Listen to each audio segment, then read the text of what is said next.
Ladies and gentlemen, welcome back to Who's channel. As promised from my preview from my last video, or 2 videos ago, the review and my thoughts on the Zenith Primero Chronomaster Sport.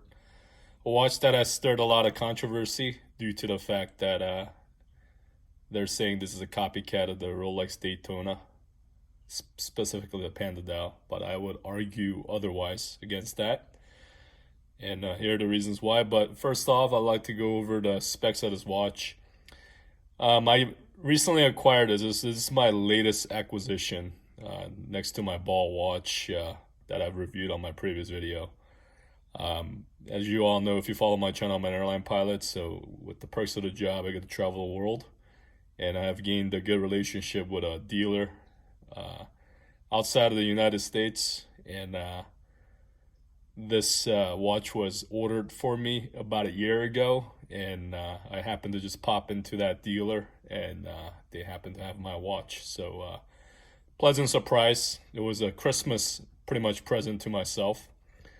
But as you all know, I am a collector of watches. I have about 21 pieces now to my collection, and this will be one of the heavy hitters in that collection for sure.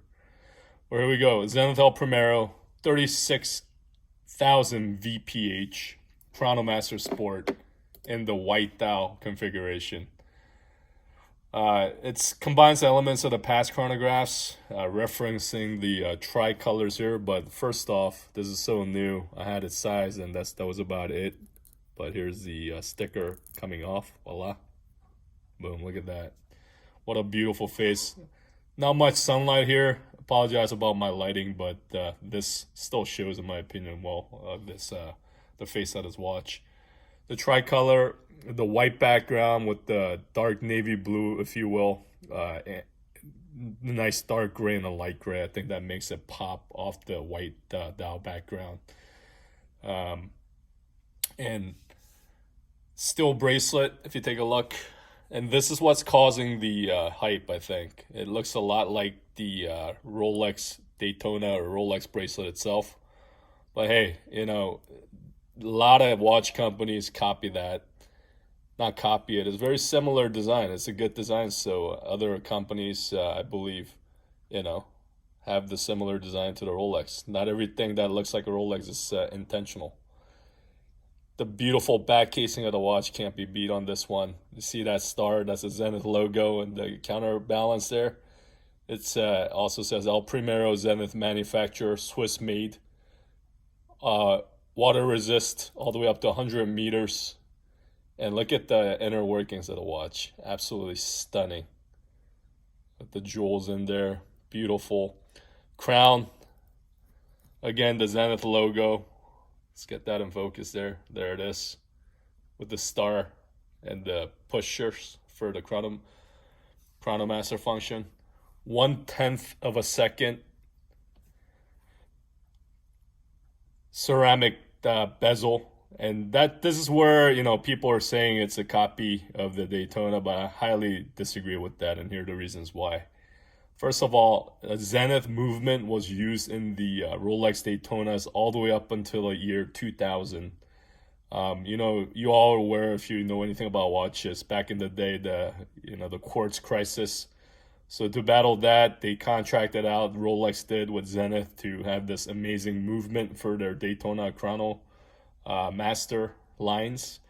And Rolex have been using Zenith movements all the way up until 2000. So 22 years now after the fact, they're doing their own movement. But I would argue that Zenith is the OG, original gangster, true machine movements. Machine meaning they're the true experts of making the stellar movements.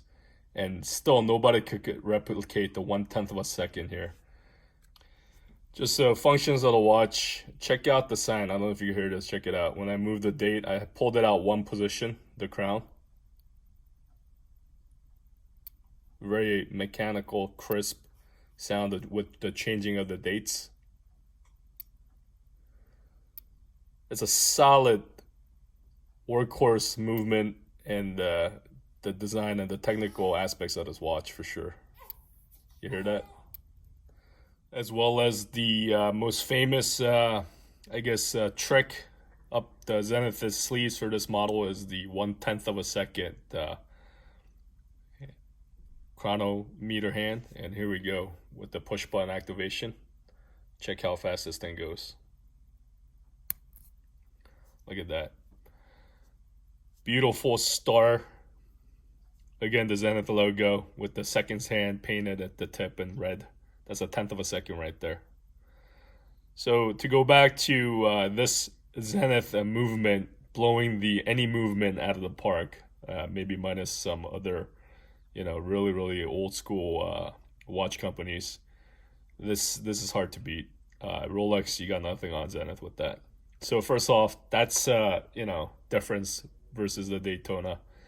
And yeah, it looks similar to the Panda dial, but it really isn't, because Zenith has always had this configuration and design of the watches. Back in their Heritage collection, you see the same exact colors and the circles annotating the seconds hand and the chrono meter hand up to 60 seconds on this one. Usually it's 30 seconds, and if it's a better watch, it's 45 seconds, but Zenith has it all the way up to 60 seconds. And the final hand for the Chronomaster function.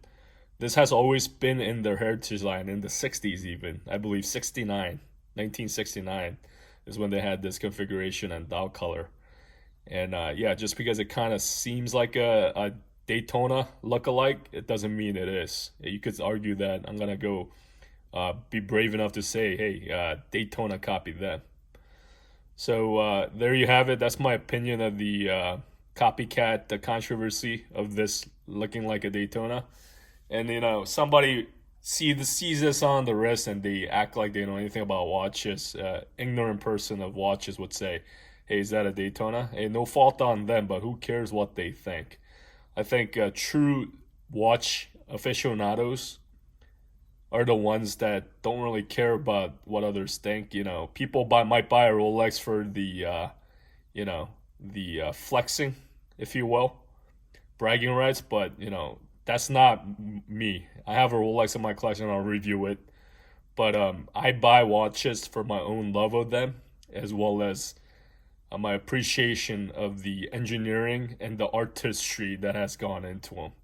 And for me, that's why I bought this Zenith El Primero, because look at the timepiece. It's amazingly done, executed, as well as tons of heritage to surpass that of Rolex. And I say to the people that say it's a copycat, well, you're completely wrong. And hey, that's my opinion.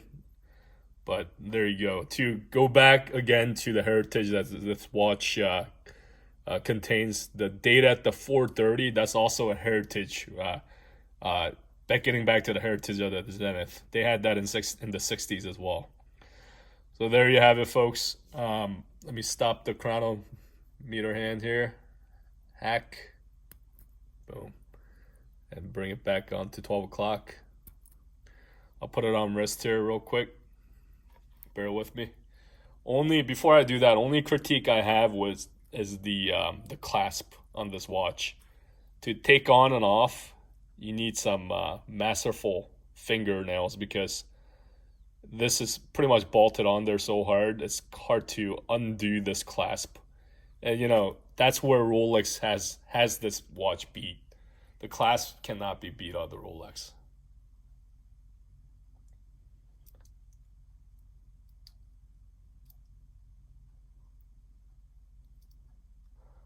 See, notice I'm taking a while here. There it is. And there's a wrist shot on my just over 7-inch wrist size. This is a 41 millimeter in diameter size watch. And do a wrist roll here for you guys. Look at that star on the bottom. Absolutely beautiful watch. So yeah, this will be in my collection for a while. Not a while. It's going to be an heirloom piece. What am I saying?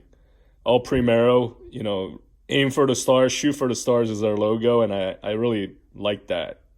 Go for the stars, go for your dreams, and you could accomplish anything, right, guys and gals out there? And this is going to be a heirloom piece, and I just had a son, to tell you a bit of my personal life. And El Primero, my firstborn, my firstborn son. This will be his watch one day, once I'm long, 6 foot under. And that's the beauty of watch collecting, gaining memories, heritage in oneself of collecting, as well as, passing it down to your loved ones. And what better way to gain that kind of heritage than sharing it with you all watch lovers out there and showing my collection. Thanks for tuning in, guys. As always, I do appreciate every one of you that tunes in. And give it a like if you do like the content. As always, I always promise to get better. And subscribe. Looking at the box here, there's a box that came in. Again, like I said, I got this. It's my latest acquisition from an authorized dealer. If you're wondering what this watch goes for, I'll show you on the website here. But here's a watch roll. This thing is kind of like the Omega Seamaster Sapphire Sandwich case, and which I'll, again, unbox and show you guys. This thing turns into actual, look here, beautiful Zenith logo on there as well. It's an actual carrying case, which I think is very neat and useful. So if you need to go take it somewhere, this turns into a nice carrying case. Voila, look at that. So there you have it, guys. Just to show you guys in person that I'm not, feeding you guys a whole load of crap. Here's the Zenith El Primero that I've shown. It goes for about $10,000. It's out of stock, so I'm very thankful to acquire this in my collection. I think secondhand it's selling for about $1,000 over, so hey, it's all good. And here's the Rolex Daytonas, to include the Zeniths, and these are all the Rolexes, all the way up to 2000, that has a Zenith movement. And I believe these are pretty sought after too, obviously. But hey, the Rolex, hey, I gotta give it to the brand. Way to play it with your ambassadors, all the movie stars, and all the explorers out there that have used to gain the hype, and the athletes. But yeah, you guys are selling for double now. But the Rolex fanboy is true and alive in the world, but I would say I am one of them, but not as much, to the point where I cannot appreciate this piece. Actually appreciate this Zenith more. All right, guys, thank you so much for tuning in. Cheers. So long.